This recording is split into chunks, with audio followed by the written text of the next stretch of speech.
Welcome to Security with Spirits, an Oak Barrel security podcast. I'm Jason. This is Ben. Jonathan. And Tony. We'll tell you what to drink while we tell you why we drink. Hey, everybody, and welcome to the podcast. Tonight, I am drinking, I think it's the same thing I was drinking last time. Appleton Estate rum and Coke Zero. Delicious. Perfect amount of caffeine and rum to keep you going and, whatever. Jonathan, what are you drinking? Tonight, I've got a little bit of lemon water with bourbon mixed in. Ben, what do you got? I'm on the straight up with Oban. It's pretty good. Yes, I'm straight up's not usually my preferred way of drinking anything. It just feels like I'm holding a cold cup. But it's pretty good. I really enjoy Oban. It's good. Tony, what did you get for us today? Our signature cocktail for this episode is another mojito variation. This time we're using basil and lemon instead of mint and lime, which is a pretty common variation, but we're kicking it up with a shot of limoncello, which to me really ups the pucker factor. I'm calling it the Oak Barrel When Life Hands You Lemons, make a limoncello basil mojito. It's a working title. Listen, I know we've got a bunch of big brain folks out there listening to us. If you all make this drink and can come up with a better name, let us know by leaving a voicemail at the Security with Spirits hotline at 234-201-0707. Well done. When life gives you lemons, make lemon grenades.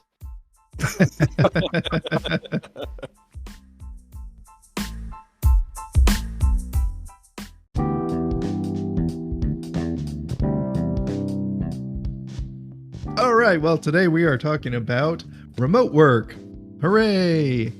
Everybody loves remote work, or do they? Because all of a sudden now we're hearing about everybody's being pulled back into the office, and it's panic and it's chaos everywhere. I know I have the good fortune of being able to have like a sort of a hybrid type remote job. There are pros and cons of each. We'll get through it in this episode. Ben, what about you? What's your working situation? I currently am a virtual employee. I don't actually exist. I'm just a virtual employee. I had come from a time during the pandemic. The place I was working did not have a remote work policy. Like, I still was required to be in the office through most of that. And my experience with that was I would show up to work, and there would be, because everything was, I worked in a clinic, and everything was pretty slow. Like, a lot of people were canceling appointments. You had to reduce flow quite a bit. You couldn't have as many people. And so I ended up spending a lot of time alone in my office working on stuff and forgetting that, oh yeah, there's actually other people here, that because no one would ring the phone and all the in-person meetings were canceled. But I still had to come into the office. Now, transitioning to a remote position, working from home, it was quite jarring at first. Much of my usual cues in the office were missing, things like that, and you kind of have to establish your routine again. It was a kind of a foreign concept at the time, but I do think, I'm just talking strictly from an IT space, I think should be here to stay. There are so many benefits being able to get your IT talent pool nationally as opposed to your resources locally. I think that it'd be really hard for a lot of places to go back.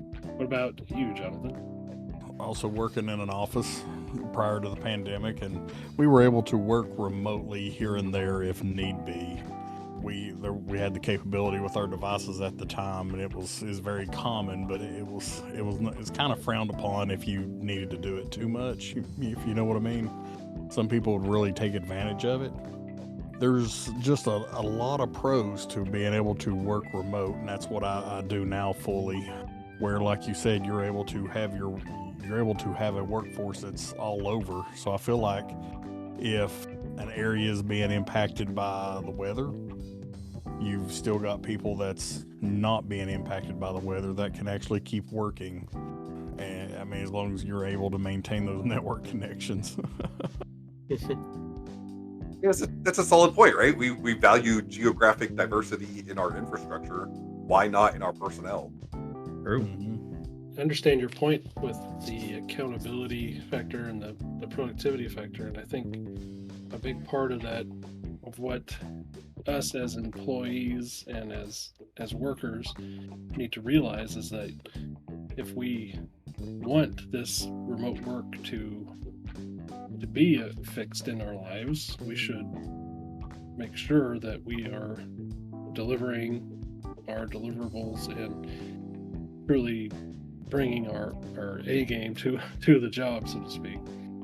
I think whenever we first started, it was, you almost felt like, me personally, like I felt like I was cheating the system whenever I first started working remote. I mean, I'd been in the workforce for many years, been, gone in the office and all that kind of stuff. And whenever I started working remote, I was like, I'm unattended here. I'm unattended. But I mean, I felt like I was like, I still had to fill my day. I still had to make sure I was getting everything done. So I absolutely crammed my calendar back to back, just made it the most productive day ever. And most of the time it would even run into, I'd get up early, I'd work till late, I'd work on weekends, stuff like that. And I think that's one of the things that kind of needs to shift now, is realizing that if we go back into the office, it's, I'm not going to be back to back productive, because I can't stop a virtual meeting at 1:00 and expect to be in the next meeting at 1:00 whenever I'm on site. You just can't with a campus. You have to, you have to walk across campus. You have to go to a different office space. You have to do whatever. So now you have to plan gaps in your schedule so you can get from meeting to meeting.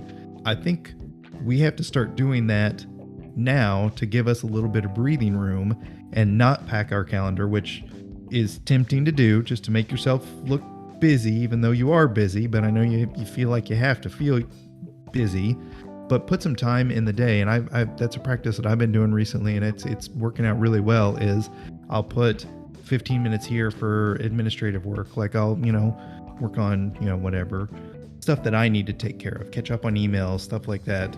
So I think planning, like owning your calendar, is a big part of working remote and really managing your own time well.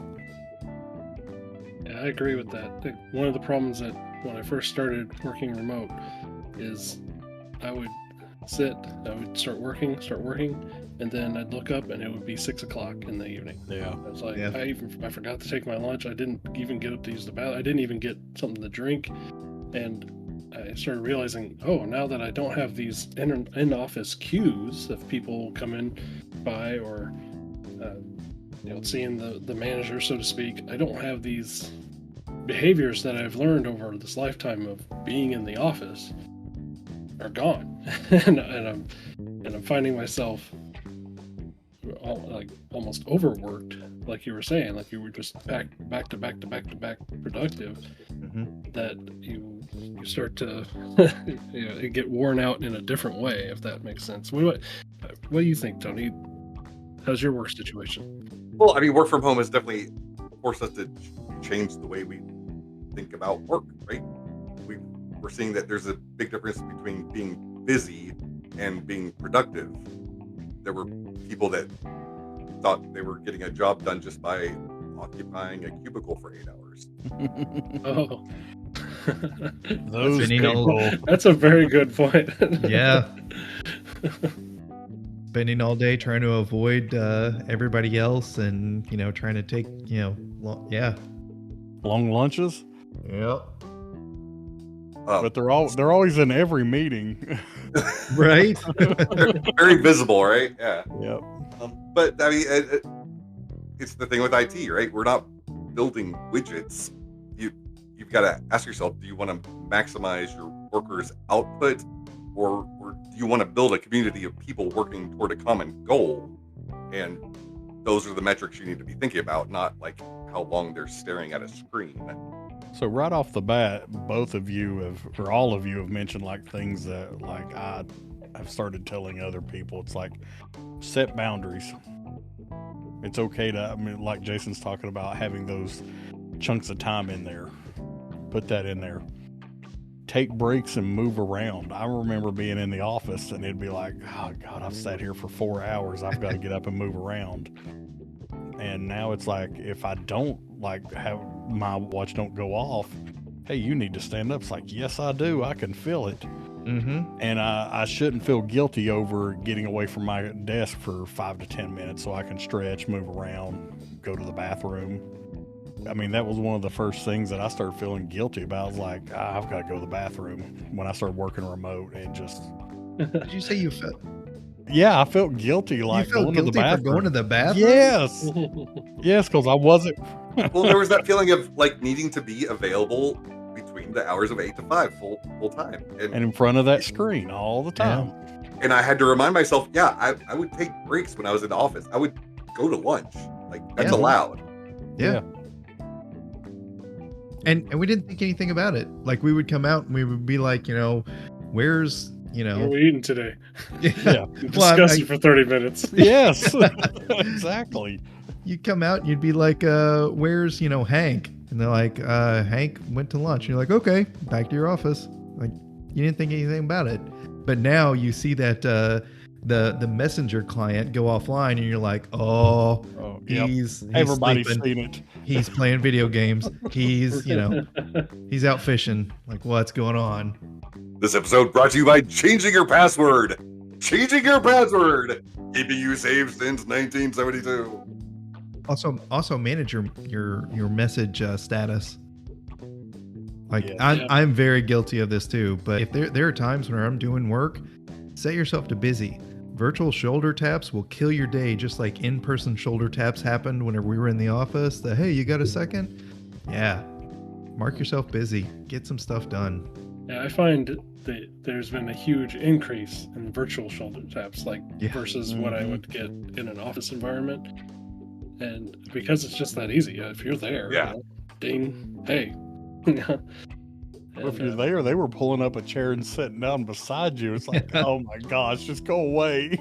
Well, I still do. I hate opening up my inbox and seeing, 100 unread messages. Well, now in the morning, I open up my messenger client and there's already 8 people that are like, hey, good morning. Hey, how's it going? I need you for a second. But yeah, monitoring your physical health while in the remote work environment, like that was the first cue, was that increase in like lower back pain from sitting.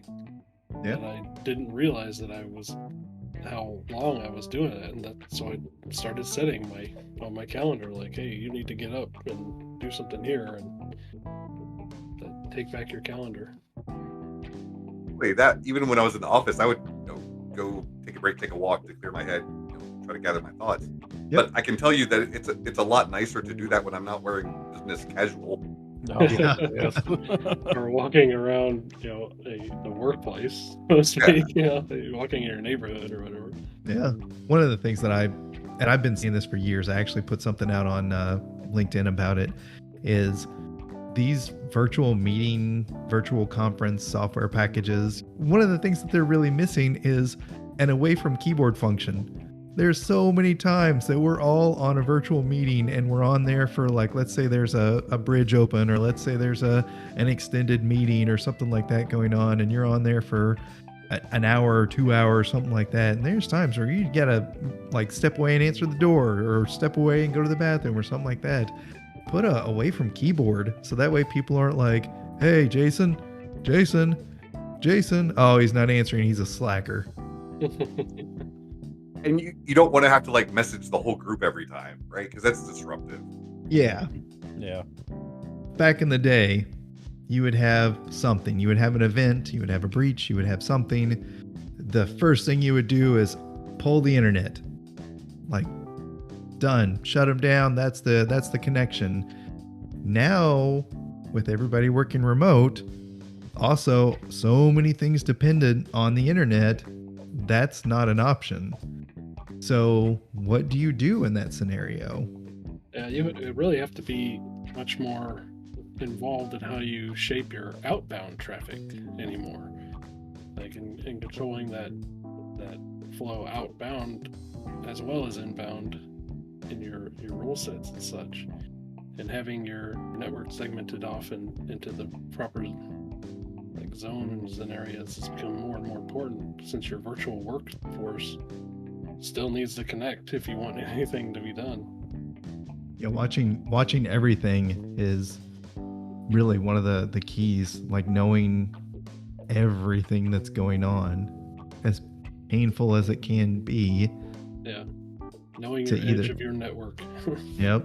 Over and over again, that's something that's brought up in a lot of from the books and material and advice that I read, is like, you've got to know your assets, and you've got to know where your boundary of your network and your systems are, and that includes like this internal segmentation as well. I like when the pen testers find things about your network that you didn't know. Shoot, You can we never didn't tell know them that that. existed. Yeah, I know. You can never tell them that. Oh You're like, yeah. Oh, We we know about that. It's the vendor's fault. Yep. I'm That's, glad you found that, because I That's put a- that there. yeah, that's our honeypot. I also like what Tony said about geographically dispersed workforce. That makes a lot of sense, especially what Ben said, when there is a disaster or something, the people who are in the area are not going to be worried about. They're going to be taking care of themselves. I mean, priority one is yourself. So having those people to be like, we got you. You go take care of your house that's flooding, or whatever. And that's really, really nice to have. I'm speaking from experience. Well, even in more daily operations, I mean, how many IT environments are 24/7? So how much better to be able to have people in different time zones cover True. that. I was thinking about the time zone thing whenever you brought that up as well. It's like, yeah, having your workforce dispersed across time zones, it's like having different shifts if you do it right.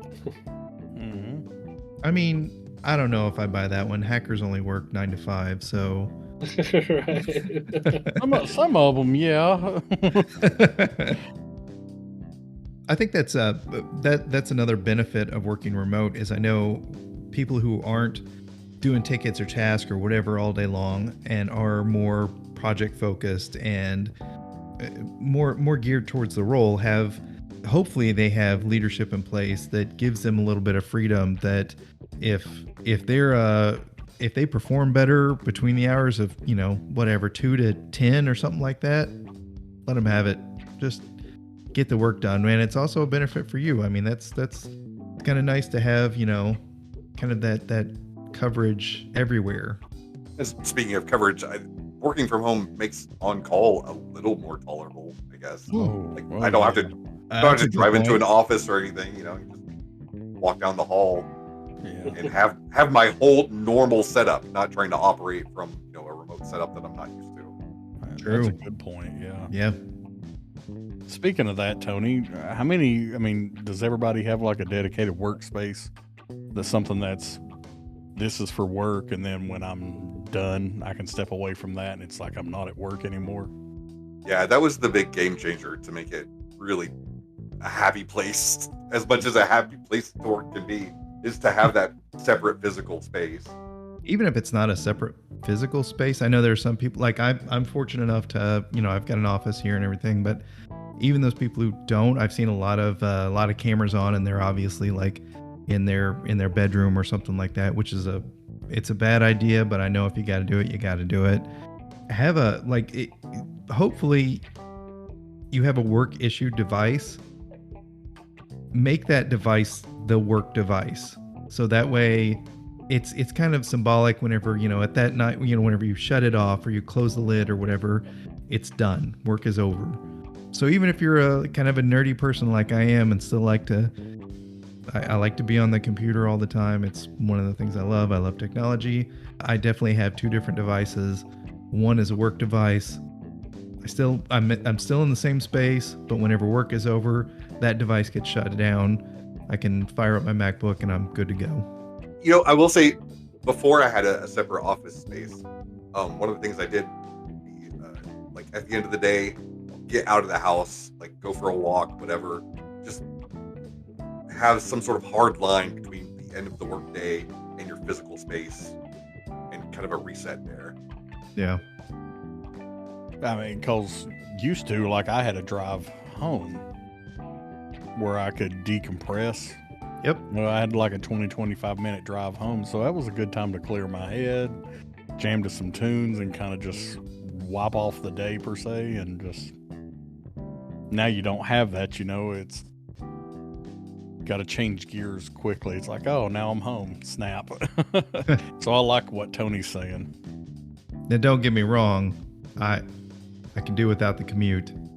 Oh, I'm not yeah, gonna, 100%. I'm not gonna go driving around my neighborhood for 30 minutes to simulate a commute, but it was pretty nice. That was my time where I, like you said, I could listen to music, I could listen to your favorite podcasts, such as Security with Spirits, found on your favorite podcast provider.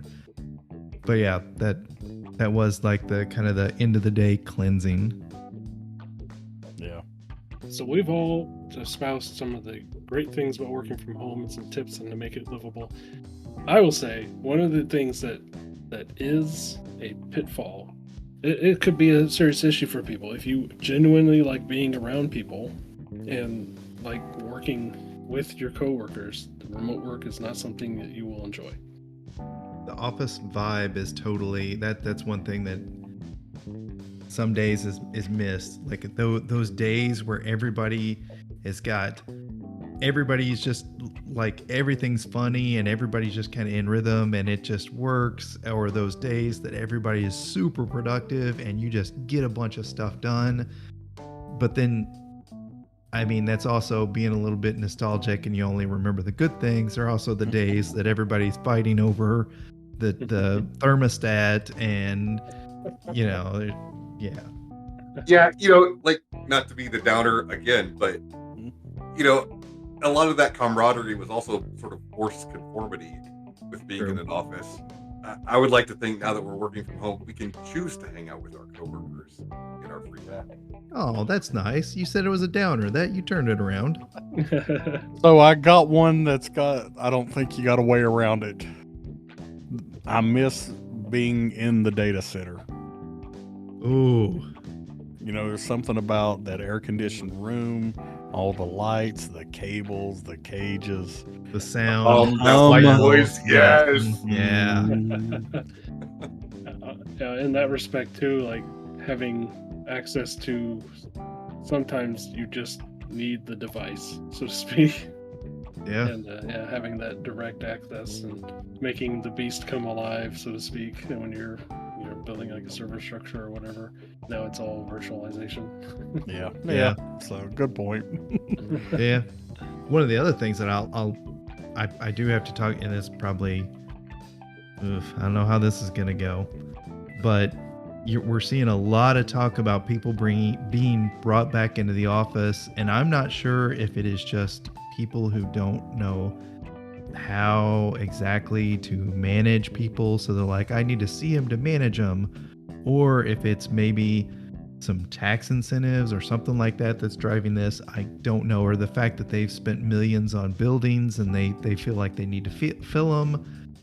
I don't know, but I see a lot of that, a lot of people being driven back into the office, but also I see a lot on social media, a lot of crap out there that people are buying into. Like you see the videos of people saying that they found a job easily and they're making, $250,000 a year and they work completely remote and they have unlimited PTO and they have, uncapped 401k and just all these crazy stuff. And then on the flip side, you see people who are, this is my normal day working remote, and it's them like flipping through TV channels and all of a sudden it says, you're requested on a virtual meeting call, and they pulled themselves together real quick and they're like, what would you like? And then as soon as it's done, they're back to flipping through channels or whatever. That's all just there to sell stuff. That's not real life. Like, people realize that, right? Nothing really works like that. Nobody's ever going to go and show you a video of, this is me slaving away for 10 to 12 hours a day or whatever, to get work done, that's not going to sell. Nobody's going to click on that. Nobody's going to share that video. So am I wrong? Is that... You telling me social media is not an accurate portrayal of real life? Is that what I'm hearing here? I know. It's crazy. There's a realistic balance there, right? Like, don't flaunt the fact that you're enjoying your work from home so that the bosses can continue the illusion that they're putting their thumb on you. And, get rid of the notion that work has to suck. Yeah. Like, you have to be miserable for you to be productive. I think the reality is that, what everything has poured out is that people are more productive when, they're healthy and happy.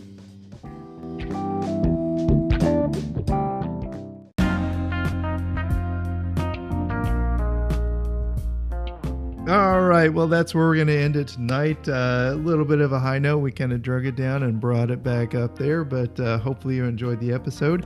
If you have any comments or suggestions on today's episode, Tony, what's the phone number where they can leave us a comment? You can always reach us at the Security with Spirits hotline at 234-201-0707. I don't think that actually spells out anything, but feel free to give it a shot. If it does, figure out what it spells and give us a phone call. All right. Well, I'm going to work on my social media marketing skills, but until next time, we will talk to you all later. Bye. Bye. Bye. I also have a little handyman tip for y'all. So we had I disconnected our dishwasher and the little drain that goes from the garbage disposal to the dishwasher. You gotta cork that up somehow, or else you're just gonna have water spilling everywhere. So the cork from a bottle of Tennessee Hills fits just perfectly in the garbage disposal.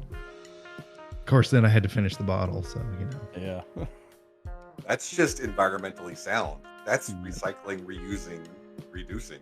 That's right. I like to give back.